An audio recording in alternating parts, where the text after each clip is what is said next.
ওই ভিড়েতে চোর ঢুকে যে বলছে চোর ধরো চোর ধরো চোর ধরো। শুনছেন না শোনেন না? আমরা কতটা নসিব ফাটা দেখুন, আমাদের নিজেদের কর্মের জন্য আমাদের সংখ্যালঘু মন্ত্রীকে যে কিনা মুসলিম নয়, শুনছেন তো নাকি? আমাদের অকাউলিয়ে বিরোধী দল হয়ে যেতে হয়ে চিল্লাবে কে? যে কিনা মুসলমান নয়। আজকে বুকে হাত দিয়ে বলুন, আব্বাস সিদ্দিকীকে আজকে মনে পড়ছে না পড়েনি? আজকে বলুন। আমি বলেছিলাম চেয়ারের একটা পায়া দরকার, মনে পড়ছে? বলেছিলাম মনে পড়ছে? আজকে বলুন, টোটাল ভারতবর্ষে যদি বা বাংলা থেকে যদি 2-5টা নওশাদ সিদ্দিকীর মতো যদি সেন্টারে পাঠানো যেত, তাহলে বিল করার সাথে সাথে চেয়ার ছুঁড়ে মারত। সংবিধানের বিরুদ্ধে কথা বলছিস, কিন্তু আজ আমরা লোভে পড়ে গেলাম বা জালিমদের লুটাতে আমরা হেরে গেলাম। কিন্তু মনে রাখবেন, এই লড়াই অনেক দিন ধরে। আগামী দিন অস্তিত্ব বাঁচাবার জন্য যেমন আমাদেরকে রাজপথে সংবিধানের অধিকার নিয়ে লড়াই করতে হবে, ঠিক তেমনি সংবিধানের অধিকার নিয়ে নিজেদেরকে বাঁচার জন্য, নিজেদের অকাপ বাঁচাবার জন্য একটা চেয়ারের পায়ারও দরকার আছে না নাই? আছে না নাই? মনে রাখবেন, আমাদের ঘরে এখানেও দরকার, ওখানেও পাঠাতে হবে। যখনই সংবিধান বিরোধী কিছু কথা হবে, তখনই তারা লড়বে। আজকে বলুন, আব্বাস সিদ্দিকী ভুল করেছিল? এই গত দুদিন আগে পার্লামেন্টে আমার পশ্চিম বাংলার বিধানসভায় ওয়াকফ নিয়ে আলোচনা হচ্ছিল। বড় বড় দাঁড়িয়ে রাখা মুলিশে কলকাতায় দাঁড়িয়ে বড় বড় ফুটানি দিচ্ছিল, ওর মধ্যে ঢুকে একটা ওয়াকফের পক্ষে কথা বলেনি, একটাও কথা বলেনি। আমি আপনাকে রিপোর্ট বলে যাচ্ছি, কেন? ও যদি কথা বলে পরের বারে টিকিট পাবে না, তোমাকে বলবে যদিও থাকে থাক, ভোটটা দিতে পারবে না। শুনছে না শোনেন না?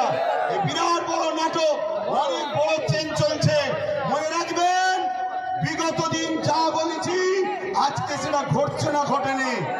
আজকে যেটা বলছি, যদি ঘুমিয়ে থাকো, অগ্রাহ্য করো, তাহলে আগামী দিন কিন্তু কোনো ঘটবে।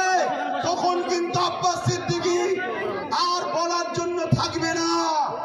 এটা বলে দিয়ে গেল, এই লড়াই আমাদের জীবন মরণের লড়াই, এই লড়াই আমাদের বাচ্চাদের লড়াই।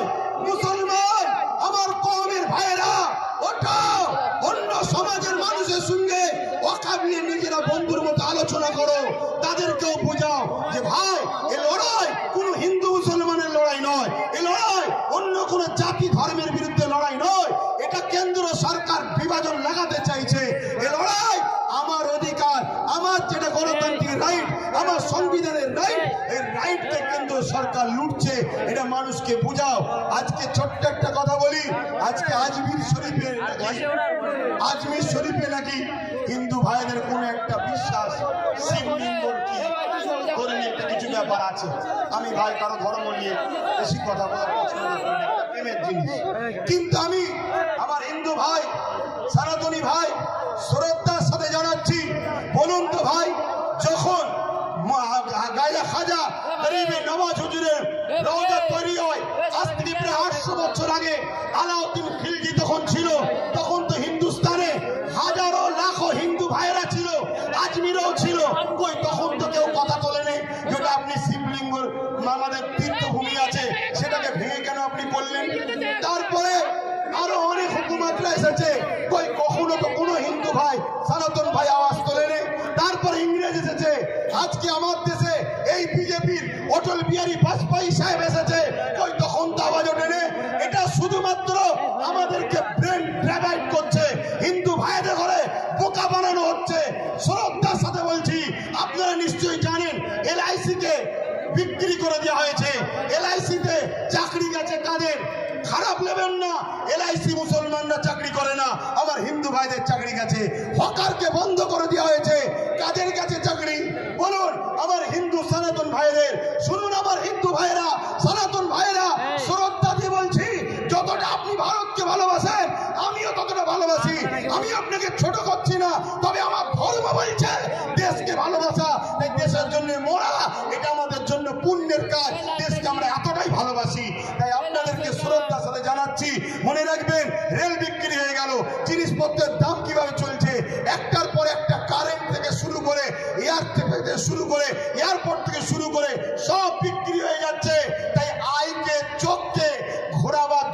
সব ষড়যন্ত্র চলছে। আসুন আমার সনাতন ভাই, আদিবাসী ভাই, দলিত ভাই, সাঁওতাল ভাই, শিখ ভাই, পাঞ্জাবি ভাই, ভারত আপনার, ভারত আমার, ভারত আপনার, ভারত আমার। আমি বলছি ভারত আপনার, আপনার আপনার আপনার, আমি আপনার ভাই, আমারও ভারত।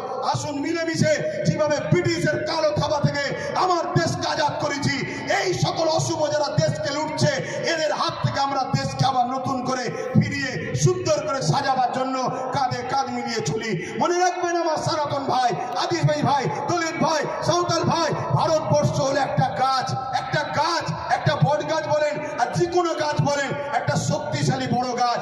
এই গাছের অনেক শিকড় আছে, এই শিকড়ের নাম একটা সনাতন, একটা আদিবাসী, একটা দলিত, একটা সাঁওতাল, একটা বাগদি।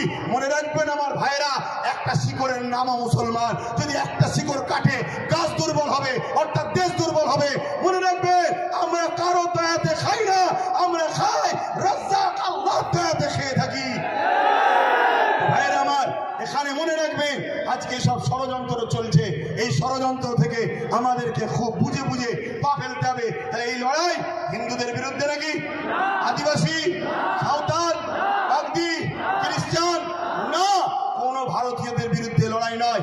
এই লড়াই সংবিধানের পক্ষে, সংবিধান মিটানোকারী কেন্দ্র সরকারের বিরুদ্ধে আমাদের এই লড়াই, ঠিক না বেটি? আজকে রাজ্য সরকারকেও এখান থেকে বলি, রাজ্য সরকারকে এখান থেকে বলি, আপনাকে 35 বা 36টা এমপি দিয়েছে আমার সরল প্রাণ ভাইরা, আমার সরল প্রাণ ভাইরা ভালোবেসে দিয়েছে, ঠিক আছে, আপনাকে বিশ্বাস করেছে। এই বিশ্বাসের ন্যূনতম হকটা আদায় করুন। যদি আপনি বিশ্বাসের উপযুক্ত না হন, আগামী দিন আপনার বামফ্রন্টের মতো অবস্থা হবে, সেটা পরের বিষয়। কিন্তু বিশ্বাসের উপযুক্ত হন। এই ভারতবর্ষে, এই বাংলায় 35 বা 34টা এমপি দিয়েছে, 34টা। মনে রাখবেন, বিল অকবার নিলে হবে না। অনেকে বলছেন অকবার নেব না, অকবার নয়। যদি ক্ষমতা থাকে, কিভাবে দিদিমণি আসার সময় পার্লামেন্টে সংবিধান উল্টো ধরে চিল্লাচ্ছিল, দেখেন না, ছিঁড়াছিড়ি করছিল, ওই রকম ওখানে বক্সিং মারবেন ভেতরে। কথা বুঝছেন না, বোঝেন না? শেষবার চান্স দিচ্ছি, শেষবার চান্স দিচ্ছি। এই লড়াই সংবিধানকে বাঁচাবার লড়াই, শুধু মুসলমানদের লড়াই নয়, সংবিধানকে বাঁচাবার লড়াই। আপনি সংবিধানের স্বার্থে করেন, আমাদের ভালো যদি নাও চান, কমসে কম সংবিধানকে তো ভালোবাসেন, সংবিধানের স্বার্থে করেন।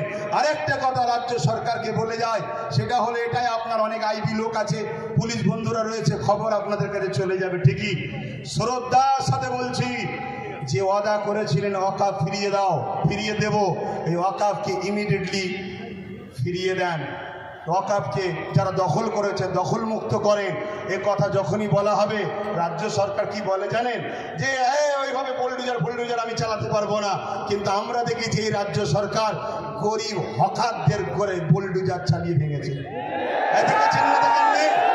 আমার হিন্দু ভাইরা, হিন্দু ভাইরা, আদি সনাতন ভাইরা, আমরা আপনাদের দুশ্মন নয়। মোদি দুশ্মনের নজরে আপনাদের দেখাচ্ছে। চশমা খুলে ভাইয়ের নজরে দেখেন, আপনাদের জন্য আমার জান দিতে প্রস্তুত আছি আমরা, ঠিক না বেঠিক? আমার হিন্দু ভাইরা আমাদের নয়, তাই বলে দিলাম।